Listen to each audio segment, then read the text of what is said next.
Il n'existe pas de problème de la vie, tels que nous les concevons habituellement. Et cette révélation, aussi déconcertante qu'inattendue, semble défier tout ce que nous croyons être du bon sens. La vie n'est pas un problème en soi, mais notre regard y projette sans cesse des obstacles.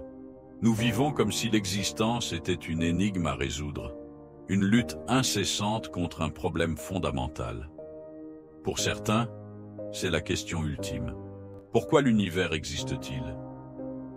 Tandis que pour d'autres, c'est une préoccupation plus immédiate. Comment vais-je subvenir à mes besoins? Qu'on se situe à l'un ou l'autre extrême, qui oserait prétendre que la vie n'est pas un problème. Et pourtant, voici une suggestion aussi audacieuse que troublante. Ce qui nous tourmente n'est qu'un mirage, une illusion persistante. Ce que nous prenons pour une impasse n'est peut-être qu'une ombre sans substance. Après tout, l'un des traits caractéristiques de la névrose, c'est précisément la répétition d'un schéma qui n'a d'existence que par notre attachement à lui.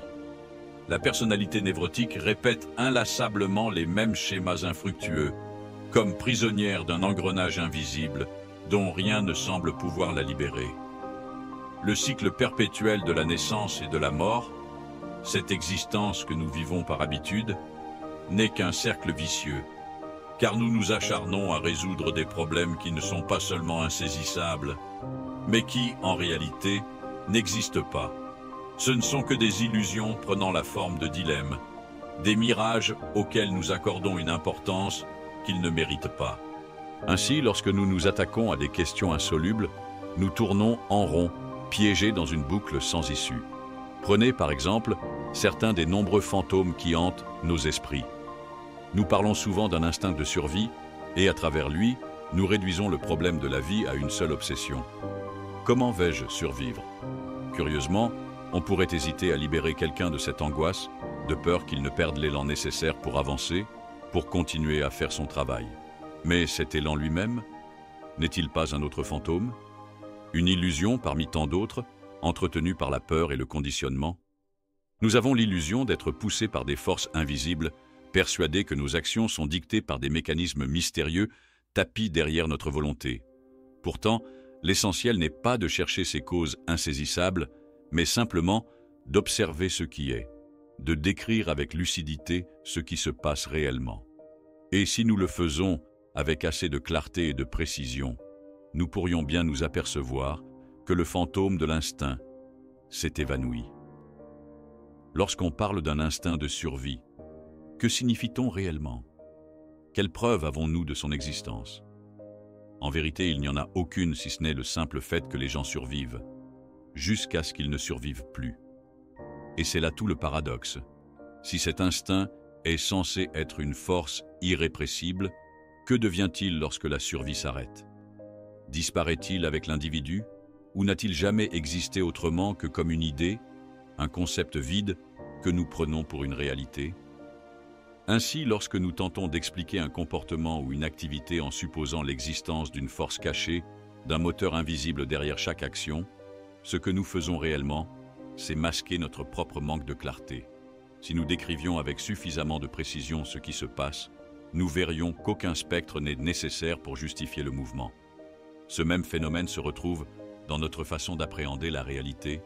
Nous avons cette tendance à croire que ce que nous décrivons existe en soi, indépendamment de toute relation. Nous sommes obsédés par l'idée de matière, persuadés qu'elle agit, qu'elle produit des effets par elle-même. Pourtant, cette obsession pourrait bien être une illusion, un prisme déformant à travers lequel nous tentons d'expliquer ce qui, en réalité, se suffit à lui-même. Mais tout cela, vous voyez, c'est que le monde nous apparaît comme matériel jusqu'à ce que nous l'examinions de près. En d'autres termes, une nébuleuse lointaine dans le ciel ressemble à une étoile solide jusqu'à ce que vous pointiez un télescope géant dessus et que vous distinguiez la forme claire d'une nébuleuse spirale.